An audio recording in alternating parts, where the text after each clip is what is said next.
Today we will try to discuss very important topic of sales management, that is AIDS theory of selling in Hindi.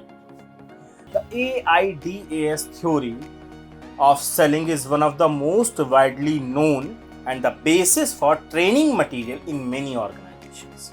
अगर हम personal selling या selling theories की बात करते हैं तो उसमें ये थ्योरी सबसे ज़्यादा नोन है एंड वाइडली एक्सेप्टेड है। और जितनी भी ऑर्गेनाइजेशंस हैं, मैक्सिमम ऑर्गेनाइजेशंस अपने जो सेल्स पर्सनल हैं उनको ट्रेन करने के लिए इस थ्योरी को as a material, as a document अपने वर्कशॉप्स में, अपने सेल्स ट्रेनिंग प्रोग्राम में यूज़ करते हैं। चलिए दोस्तों, पहले हम ये समझने की कोशिश करते हैं कि आखिर AIDS किस चीज़ के लिए स्टैंड करता है। A stand for the attention, I stand for the interest, D stand for the desire, A stand for the action and in the last S stand for the satisfaction.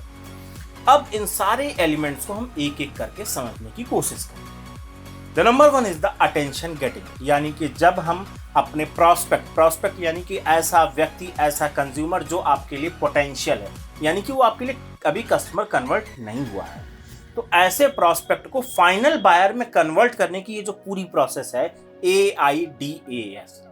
In this phase, the objective is to put the prospect into the right state of mind to continue the sales talk. सबसे पहला काम salesman का ये है कि वो अपने prospect को इस तरीके से इंटरैक्ट करे कि वो उसकी सेल्स टॉक में आए। नंबर 2 ये है कि the sales person has to convince the prospect for participating in face to face interview. अगला काम सेल्समैन का ये है कि वो अपने कस्टमर को, जो उसका प्रोस्पेक्ट है, उसको कन्विंस करे ताकि वो अपनी सारी प्रोडक्ट से रिलेटेड, कमोडिटी से रिलेटेड जो भी बातें हैं वो उससे कह सके।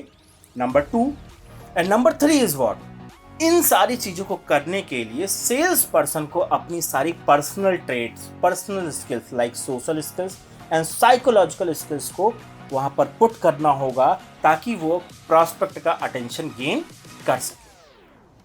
Thus, a brand can the attention of consumer through personalized messaging and intelligent targeting. बहुत से ब्रांड क्या करते हैं, अपने प्रोडक्ट, अपने कमोडिटीज़ के लिए पर्सनलाइज्ड मैसेजिंग, इंटेलिजेंट टारगेटिंग, यानी कि टारगेट जो हम मार्केट कर रहे हैं एक स्पेसिफिक सेगमेंट को करते हैं और एड्स के थ्रू हम अटेंशन गेन करने की कोशिश करते हैं। इस अगर इमेज में आप देखें तो ये एक होल्डिंग है जो कि ऑडी की है और इसमें ऑडी ने अपनी एक कार को यहाँ पर दिखा रखा है और एक स्लोगन यहाँ लिखा है, time to check your luxury badge if it may have expired. यानी कि आपने इस होल्डिंग को देखा और आपके अंदर एक अटेंशन क्रिएट हुई, यानी कि this is the way how companies trying to get an attention from the prospects. Number 2, interest creating. ये सबसे इंपॉर्टेंट हो जाता है क्योंकि अटेंशन की जो फेस है वो लॉन्ग लास्टिंग नहीं है। अगर आपने अटेंशन के बाद इंटरेस्ट फेस पर आपने काम नहीं किया एज ए सेल्समैन तो वहीं पर प्रॉस्पेक्ट आपका जो है उसका अटेंशन खत्म हो जाएगा, इंटरेस्ट नहीं आएगा और आपकी डील वहीं पर क्लोज हो जाएगी। तो it is one of the most important phase where you have to convert a prospect from attention to interest creating. To achieve this the sales person has to enthusiastic about the product for creating the interest in prospect. जो salesman उसको बहुत ही energetic होना होगा products and commodities के बारे में। And next thing is what, the another method is to hand over the product to the prospect and let him handle it. एक ढंग ये भी है इंटरेस्ट क्रिएट करने का कि आपके पास जो प्रोडक्ट अवेलेबल है, यानी कि सैंपल अगर उसका आपके पास है या उसका प्रोटोटाइप है या एक्चुअल में अगर प्रोडक्ट है तो आप कस्टमर को दें, कस्टमर उसको खुद ही देखे उसको कि वो किस तरीके से काम कर रहा है, यानी उसकी फिजिकल अपीयरेंस को वो खुद से फील कर सके। अपार्ट फ्रॉम दिस आप ब्रोशर्स दे सकते हैं या आपके पास अगर कोई विजुअल एड्स हैं जिसके थ्रू आप कस्टमर के अंदर इंटरेस्ट क्रिएट करने की भी कोशिश कर सकते हैं। Throughout the interest phase the hope is to search out the selling appeal that is most likely to be effective. अब आपको इस पूरे इंटरेस्ट फेज में ये देखना है कि ऐसी कौन सी बात जिस पे कस्टमर का इंटरेस्ट क्रिएट हो सकता है, उस सेलिंग अपील को आइडेंटिफाई करना और उसी पर आपको वर्कआउट करना है और उसी के बेस पे आपको इंटरेस्ट को क्रिएट करना है। अब अगर इस डायग्राम को आप देखते हैं, ये एक इमेज है एडिडास का। इसमें आप देखिए मेसी ने जो है एक शूज़ पहन रखे हैं और ये बहुत ही वाइब्रेंट कलर का शूज़ है, और पीछे आप जो बैकग्राउंड का कलर देख रहे हैं बहुत ही डार्क शेड में है। बेसिकली इस इमेज के थ्रू, यानी हम इसको एक विजुअल एड माने, इस इमेज के थ्रू वो क्या कर रहे हैं, वो एक इंटेंसिफाई एड है जो कि बता रहा है कि अगर आप फुटबॉल देखते हैं या अगर आप फुटबॉल खेलते हैं या आप अगर एथलीट हैं, तो ये जो शूज़ है ये एकदम क्लियरली बता रहा है कि ये एक शू का एड है, और यहाँ पर एडिडास ने अपना लोगो स्मार्टली रखा है। यानी कि इस एड के थ्रू आपने क्या किया, कस्टमर के अंदर एक इंटरेस्ट क्रिएट किया। This is the way how companies are trying to create a interest. आप ये इंटरेक्ट करने के लिए कस्टमर के साथ है, आपके हाथ में अगर प्रोडक्ट है तो आप दे सकते हैं, otherwise you have some brochures and visual aids. Next जो तीसरा स्टेप है, अटेंशन इंटरेस्ट के बाद desire stimulating after the attention getting and creating interest. एक बार जब अटेंशन मिल गया और आपने इंटरेस्ट क्रिएट कर लिया, the next is what, the prospect must be ignite to develop a strong desire for the product. अब यहाँ पर सेल्स मैन का काम ये है कि वो कस्टमर जो उसका प्रोस्पेक्ट है उसको इग्नाइट करे, उसको एक्टिवेट करे कि उसके अंदर एक स्ट्रॉन्ग डिजायर आए उस प्रोडक्ट को खरीदने के। डिजायर का मतलब क्या, आपकी विल पावर, एक इच्छा शक्ति आ रही है आपके अंदर से, आप उस चीज को खरीदना चाहते हैं। And this is the ready two by point, ये बहुत इंपॉर्टेंट है, यानी कि यहाँ पे कस्टमर उस प्रोडक्ट को खरीदने के बारे में सोचता है।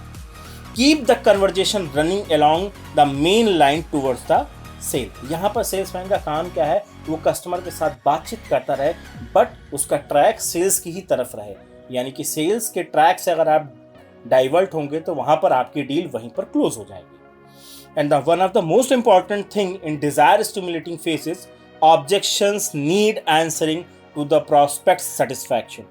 What ever the objections, obstacles जो भी हैं, किसी भी तरीके की क्वेरी अगर प्रोस्पेक्ट की तरफ से आ रही है तो सेल्समैन का काम है कि उसे वहां पर एक बेहतर आंसर देते हुए प्रोस्पेक्ट को सेटिस्फाई करना। अगर आप ये कर पा रहे हैं तो you are in a phase where just you develop a strong desire in a prospect. अब मैं आपको एक यहाँ पर ऐड दिखा रहा हूँ, ये विजुअल ऐड है लॉरियल का। लॉरियल ने क्या किया, उन्होंने अपने एक टोटल जो रिपेयर सेगमेंट की एक प्रोडक्ट रेंज थी। अब इसमें इन्होंने किया क्या, डिजायर कैसे क्रिएट किया, इन्होंने क्या किया कि अपने प्रोडक्ट के फीचर्स के साथ साथ ये भी गाइड करना शुरू किया कि आपको ये जो प्रोडक्ट रिपेयर की जो पूरे सेगमेंट की किट है इसको कैसे यूज़ करना है, कितने टाइम यानी कि कितने दिन के गैप पर यूज़ करना है। ये इन्होंने क्या किया, एक तरीके से कस्टमर को प्रोडक्ट के साथ गाइडेंस भी प्रोवाइड की, प्रोडक्ट को यूज़ कैसे करना, समझना कैसे है।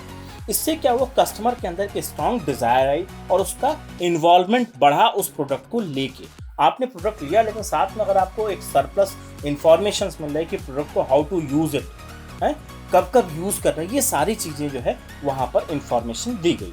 और लॉरियल ने क्या किया है, उन्होंने अपना एक यूट्यूब चैनल भी स्टार्ट किया है जहाँ पर आप प्रोडक्ट से रिलेटेड सारी इंफॉर्मेशन आपको मिलती है।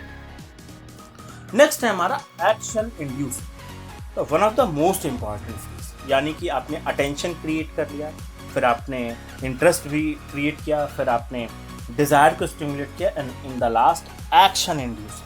If the presentation has been perfect, the prospect is ready to act, that is to buy. यानी कि अगर आपका अब तक का सारा फेज आपने परफेक्टली किया है, यानी इस फेज में प्रोस्पेक्ट रेडी है प्रोडक्ट को खरीदने के लिए।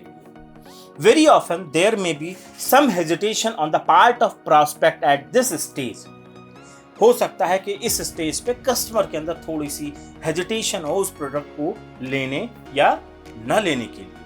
The salesperson should very carefully handle this stage and try to close the deal effectively. इस स्टेज पर सेल्समैन को अपने कस्टमर, अपने प्रोस्पेक्ट को बहुत ही स्मार्टली और केयरफुली और एथिकली, ये ध्यान रखिएगा, एथिकली उसको डील करना होगा और अपनी इस पूरी सेल्स प्रोसेस को वहां पर डील को क्लोज करना होगा। Once the buyer has asked the seller to pack the product, then it is the responsibility of seller to reassure the customer that the decision was correct. देखिए, ethical selling क्या कहती है कि अगर आपसे प्रोस्पेक्ट ने कहा, बायर ने कहा कि प्रोडक्ट को पैक करो, तो as a seller, as a salesman आपकी जिम्मेदारी है कि आप कस्टमर से दोबारा उससे पूछे कि सर आप सेटिस्फाइड है कि नहीं। That is the basis of ethical selling. अगर आप ये चीज़ करते हैं तो आपका कस्टमर आपसे बहुत ही हाईली इम्प्रेस्ड होगा और सेटिस्फाइड भी होगा। अब यहाँ पर मैं एक बात करता हूँ कि जैसे कि अमेजॉन ने क्या किया, अमेजॉन ने ये किया कि भाई अगर आपके पास पेमेंट करने का पूरा ऑप्शन नहीं है तो you can pay with some instalment. उन्होंने EMI सिस्टम स्टार्ट किया। अब इसका बेनिफिट क्या हुआ कि जो कस्टमर आपका है और जो प्रोडक्ट को खरीदना चाहता है लेकिन फिर भी उसके पास कुछ हेजिटेशन है, यानी कि उसके पास कुछ फाइनेंशियल प्रॉब्लम है, तो एज एन ऑर्गेनाइजेशन आपने EMI का ऑप्शन दिया। EMI का ऑप्शन देने की वजह से क्या हुआ, वो आपकी जो डील क्लोज हो रही है इन ए पॉजिटिव मैटर, अगर वो आप EMI का ऑप्शन नहीं देते हो तो वो डील आपकी फाइनल नहीं होती।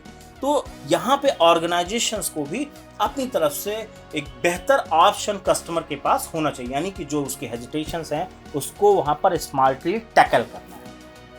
And the last one is the satisfaction. The customer should be left with the impression that the salesperson merely helped in deciding. Customer के दिमाग में ये होना चाहिए कि सेल्स पर्सन ने बहुत अच्छे तरीके से उसको असिस्टेंस दी उसके उस प्रोडक्ट को खरीदने के डिसीजन में। After the sales has been made, the salesperson should ensure that the customer is satisfied with the product. जब एक बार सेल्स की प्रोसेस कंप्लीट हो जाए, प्रोडक्ट उसने खरीद लिया, तो सेल्स पर्सन का काम है कि वो कस्टमर से बात करे कि क्या आप प्रोडक्ट के साथ सेटिस्फाइड है या नहीं है। The salesperson should sense the prospect's mind and brief his thoughts. Sales person को बहुत ही स्मार्टली पीसफुली कस्टमर के साथ ऐसे डील करना है कि कस्टमर के माइंड में एक अच्छी इंप्रेशन उसकी जाए। यहाँ पर एक ऐड है जैसे अपोलो टायर्स का, और अपोलो टायर्स अपने कस्टमर को क्या कह रहा है, थैंक यू कह रहा है कि आपने मुझे नंबर 1 पोजीशंस पर पहुँचाया in a specific segment of this product, यानी कस्टमर सेटिस्फैक्शन में अपोलो टायर्स नंबर 1 पर आया। वो अपने कस्टमर को क्या कह रहा है, थैंक यू कह रहा है कि आपने मुझे अपने इस रैंकिंग में कस्टमर सेटिस्फैक्शन में नंबर 1 पर पहुंचाया। And with this thank you I would like to close the presentation. और दोस्तों, अगर आपको प्रेजेंटेशन अच्छी लगी हो, वीडियो अच्छी लगी हो, तो चैनल को लाइक करें, सब्सक्राइब करें और शेयर करना न भूलें। Thank you.